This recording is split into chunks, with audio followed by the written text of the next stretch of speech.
श्री चंद्रशेखर जी।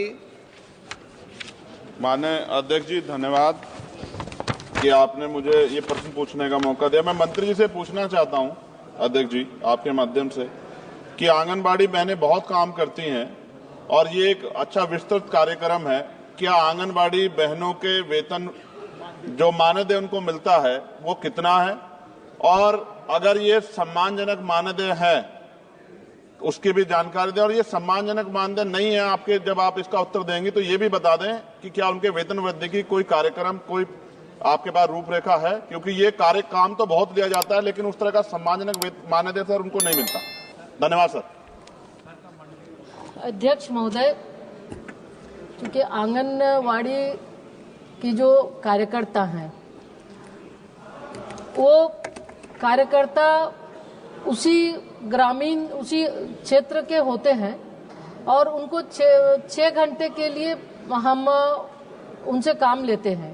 निश्चित रूप से आज वो बहुत ही बेहतर काम कर रही है और विभिन्न राज्य सरकार भी अलग अलग तरीके से उनसे काम ले रही हैं। तो अगर हम देखें तो अलग अलग जो भारत सरकार के माध्यम से भी हम उनको मानदेय देते हैं और समय समय पर मानदेय में बढ़ोतरी भी होती है। मानदेय के अलावे भी हम उनको उनका जीवन बीमा, आयुष्मान भारत के तहत अभी हेल्थ कवरेज स्कीम से भी उनको हमने जोड़ा है और राज्य सरकार के द्वारा भी दिए जाते हैं। तो उसमें अलग अलग राज्य सरकार के द्वारा भी जो राशि दी जाती है, कहीं 15,000 कहीं 10,000 इस तरह से, और आने वाले समय में भी ये नहीं राज्य सरकार महोदय, विभिन्न राज्य जब ये कार्य तो अलग अलग वो टॉप अप देते हैं और टॉप अप के माध्यम से देखेंगे तो विभिन्न राज्यों के इसमें मानदेय एक रूप में नहीं है। हम चूंकि इस प्रश्न से संबंधित नहीं है, हम आपको डिटेल आपको देंगे कि किस राज्य में कितने दिए जा रहे हैं। भारत सरकार समय समय पर 2018 में भी बढ़ाई है और हम जैसा महसूस करते हैं उनको हर तरह की सुविधाएं उपलब्ध करा रहे हैं। श्रीमती संध्या राय। धन्यवाद अध्यक्ष महोदय जी। मैं आपके माध्यम से माननीय मंत्री महोदय से पूछना चाहती हूँ, महिलाओं और बच्चों को शिक्षा में हमारी सरकार की पहल है कि हर आंगनवाड़ी केंद्रों पर या आसपास सरकारी स्कूलों में या पंचायत की भूमि पर पोषण वाटिकाएं बनाई जाएं, जिससे हमारी महिलाओं और बच्चों को भरपूर पोषण मिल सके। इसलिए मैं माननीय मंत्री जी से पूछना चाहती हूँ कि अभी तक पूरे भारतवर्ष में व मध्य प्रदेश में अभी तक कितनी पोषण वाटिकाएं संचालित हैं और आगामी हमारी सरकार का क्या लक्ष्य है। धन्यवाद। अध्यक्ष महोदय, पोषण वाटिका ये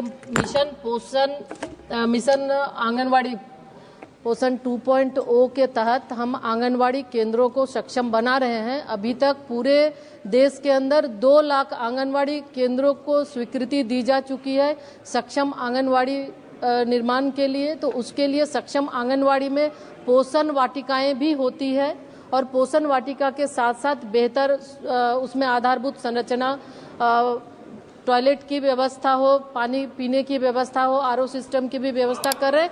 और बच्चों के जो ईसीसी की जो हम बच्चों को अनौपचारिक शिक्षा दे रहे हैं उसके लिए भी हम एक एलईडी स्क्रीन देते हैं ताकि उसके माध्यम से बच्चों को अनौपचारिक तौर पे वो शिक्षा ग्रहण कर सके। तो इसके तहत राज्य सरकार से जो हमारे पास अभी प्रस्ताव आए 2 लाख का हमने स्वीकृति दिया है और उसके तहत बहुत लगभग 15,000 से ज़्यादा सक्षम बन चुके हैं, जहां पोषण वाटिकाएं भी हैं और अन्य जगहों पे भी। अगर आंगनवाड़ी केंद्र के अंदर अगर जगह नहीं है तो हम ये राज्य सरकार से कहते हैं कि वो दूसरे जगह भी कोई भी सार्वजनिक या सरकारी भूमि है वहां पर भी वो पोषण वाटिका बनाए ताकि उस पोषण वाटिका के माध्यम से बच्चों को पौष्टिक भोजन और हरी साग सब्जियां भी वो खिला सके। सुश्री मिताली बाग। महिलाओं का विषय है। আমার প্রশ্ন যে মহাশয়, আমার লোকসভা কেন্দ্র আরামবাগ, যেহেতু আমি একজন আইসিডিএস কর্মী থেকে আমার এই সংসদ ভবনে আসা, মন্ত্রী মহাশয় বললেন যে 40,000 অঙ্গনওয়াড়ি সেন্টারকে আপগ্রেডেশন করা হয়েছে এবং সব মডার্ন করা হয়েছে। তো যেখানে পুষ্টির বরাদ্দ এত কম, একটা মায়ের জন্য পুষ্টির বরাদ্দ 1 টাকা 63 পয়সা এবং একটা শিশুর জন্য 1 টাকা 4 পয়সা, সেখানে কিভাবে গুণগত আজকের বাজার দর যেভাবে আগুন হয়ে গেছে সেভাবে কিভাবে আমরা পরিপূরক পুষ্টি প্রদান করতে পারি। তাছাড়া ম্যাডাম স্যার আরেকটা রিকোয়েস্ট আছে, আমরা বলতে পারি যে আজকে যা জন্ম থেকে মৃত্যু পর্যন্ত সমস্ত তথ্য পোষণে আপডেট করতে হচ্ছে। পোষণ যে অভিযান চালিয়েছে সেটা আমার মনে হয় পোষণ অভিযান না চালিয়ে যদি পুষ্টির অভিযান চালাতো তাহলে আগামী দিনে ভবিষ্যৎটা আরো উজ্জ্বল হতো। এই পোষণ অভিযান এত ক্রিটিক্যাল কারণ নেট পাওয়া যায় না এবং প্রতিটা মুহূর্তে আমরা আপডেট দিতে, আমরা যারা হেল্পার এবং ওয়ার্কাররা আছে তারা।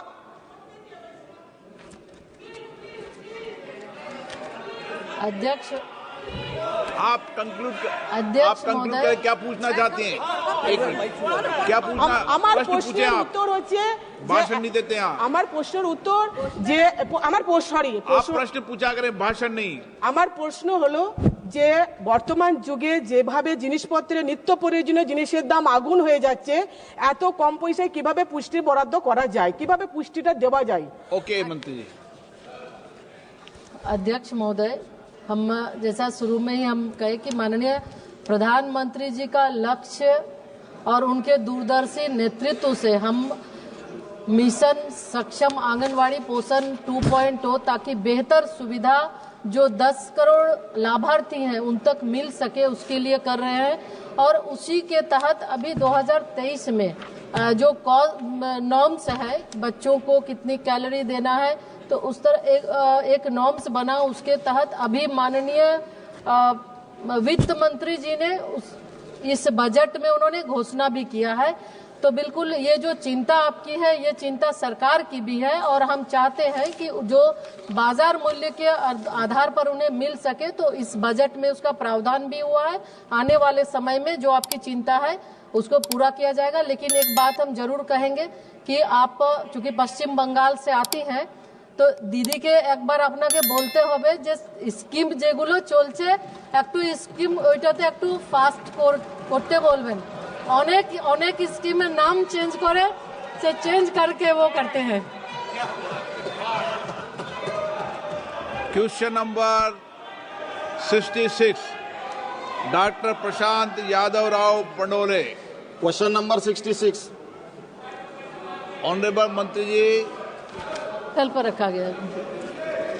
धन्यवाद अध्यक्ष महोदय, आपके माध्यम से मैं मंत्री जी ये बताने की कृपा करें, क्या सरकार ने पोषण अभियान या राष्ट्रीय पोषण मिशन के तहत देश को 2022 तक कुपोषित मुक्त बनाने का कोई लक्ष्य निर्धारित किया था?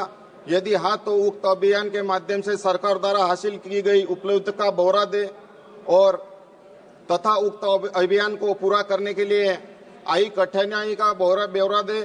महाराष्ट्र में भंडारा गोंदिया संसदीय निर्वाचन क्षेत्र में कुपोषण जैसी गंभीर समस्याओं पे नियंत्रण करने के लिए विद्यमान तंत्र का ब्यौरा क्या है? सरकार द्वारा उक्त अभियान के तहत भंडारा गोंदिया जिले में अब तक प्रदान की गई धनराशि का ब्यौरा दें। अध्यक्ष महोदय, भारत सरकार माननीय प्रधानमंत्री जी के नेतृत्व में आंगनवाड़ी प्रणाली को सशक्त बनाने और उच्च गुणवत्ता वाली पोषण सेवाएं प्रदान करने के लिए पूरी तरह से प्रतिबद्ध है। इसी के तहत हम सुपोषित भारत विकसित भारत के संकल्प को सिद्धि तक पहुंचाने के लिए आवश्यक कदम भी उठा रहे हैं। और खास तौर पे अगर हम देखें, कुपोषण की बात आपने की, 2018 में पोषण अभियान का आरंभ किया गया और ये मिशन सक्षम आंगनवाड़ी पोषण 2.0 के अंतर्गत आता है, जिसके तहत लगभग 14 लाख आंगनवाड़ी केंद्र, जिसके तहत हम जो कुपोषण है ये एक दिन का नहीं, ये कई ऐसे इसके लिए हमें हस्तक्षेप करने पड़ते हैं तभी ये ठीक हो सकता है।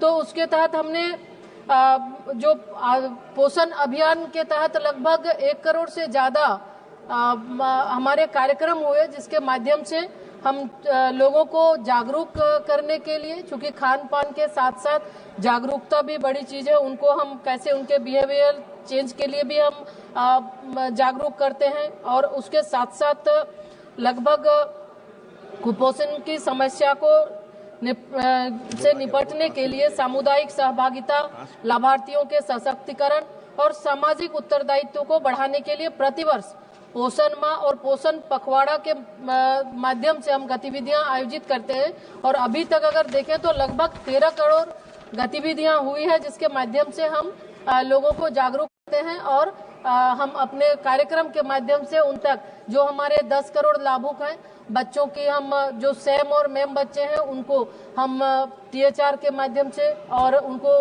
हॉट कुक मील के माध्यम से उनको हम खाना देते हैं। माननीय सदस्य